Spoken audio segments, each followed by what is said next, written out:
আসসালামু আলাইকুম, সবাই কেমন আছেন? আলহামদুলিল্লাহ আমরা ভালোই আছি। সন্ধ্যাবেলায় শুরু হয়ে গেছে ছেলে-মেয়ের বাহানা, কিছু একটা তৈরি করে দাও। তো আমি ভাবলাম কি বানানো যায়, ঘরে তো তেমন কিছুই নেই। সামান্য কিছু ময়দা আছে আর আলু আছে, তো তার জন্য এই রেসিপিটা তৈরি করে নিচ্ছি। তো আলুগুলোকে আমি প্রেসারে সিদ্ধ করে নিয়েছি। নেওয়ার পরে যে ম্যাশ করে নিলাম, নিয়ে এটাকে মাখিয়ে নেব। পেঁয়াজ, কাঁচা মরিচ আর কিছুটা দিয়ে দিল। আমার মেয়েটা নিয়ে আসে একটু শুকনো মরিচের গুঁড়া, লবণ আর সরিষার তেল দিয়ে এটা মেখে নিচ্ছি। একদম আলু ভর্তা যেভাবে মাখতে হবে একইভাবেই মেখে নেওয়ার পরে এটা এই সাইডে করে রেখে দিতে হবে। তো ওরা এটা যখন মাখাচ্ছি বলতেছে আমরা আলু ভর্তা তো মোটেই খেতে রাজি নই। তো আমি বলতেছি দেখ কী তৈরি করি, যেহেতু ওরা তো বুঝতে পারতেছে না যে আমি কি করব। তারপরে আলু ভর্তাটা সাইডে রেখে দিয়ে কিন্তু আমি চলে আসলাম, ময়দাটাকে নিয়ে নিলাম এই যে প্যাকেট থেকে। তো মাছ বরাবর ফাঁকা করে একটু লবণ দিয়ে নিচ্ছি, দিয়ে একটু তেল দিয়ে নিব। নেওয়ার পরে খুব সুন্দর করে এটাকে মেখে নিতে হবে।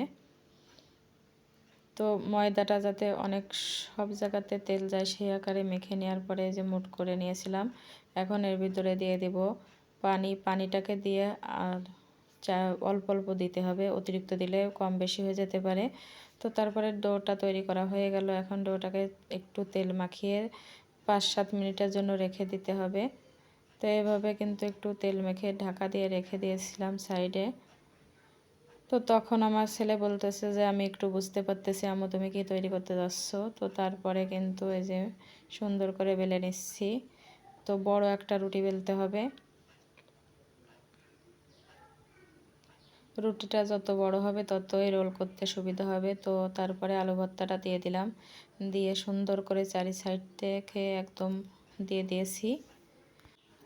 এখন একটি সুতোর সাহায্যে কেটে নিচ্ছি, এটা কিন্তু আপনারা চাকু দিয়েও কেটে নিতে পারেন। তো আমার এটাতে এইভাবে সুবিধা হয়, তো আমি এভাবে করে নিয়ে নিয়েছি। তো তারপরে কর্নফ্লাওয়ার তো অবশ্যই লাগবে, না হলে কিন্তু আলুর যে পুরটা এটা বের হয়ে যেতে পারে। তো কর্নফ্লাওয়ারটাকে একটু পানি দিয়ে গুলিয়ে নিয়ে তার ভিতরে এই যে ডোটাকে দিয়ে দিয়ে উঠিয়ে নিচ্ছি, নিয়ে তেলে ভেজে নিলেই কিন্তু হয়ে যাবে। তো সামান্য তেলের প্রয়োজন, অতিরিক্ত তেলের কোনো প্রয়োজন নাই। তো আমার এই যে ভেজে নেওয়া হয়ে গেল। এখন কিন্তু এই যে নামিয়ে নিচ্ছি, দেখুন মাশাআল্লাহ অনেক মজার কিন্তু। আর আমার ছেলে আর মেয়ে অনেক খুশি হয়ে গিয়েছিল, খেতেও মাশাআল্লাহ অনেক মজা হয়েছে। আর সবাই মিলে অনেক আনন্দ করে খেয়ে নিলাম। একটু সস হলে কিন্তু আর কিছুর প্রয়োজন হয় না এর সঙ্গে। তো সবাই ভালো থাকবেন, আল্লাহ হাফেজ।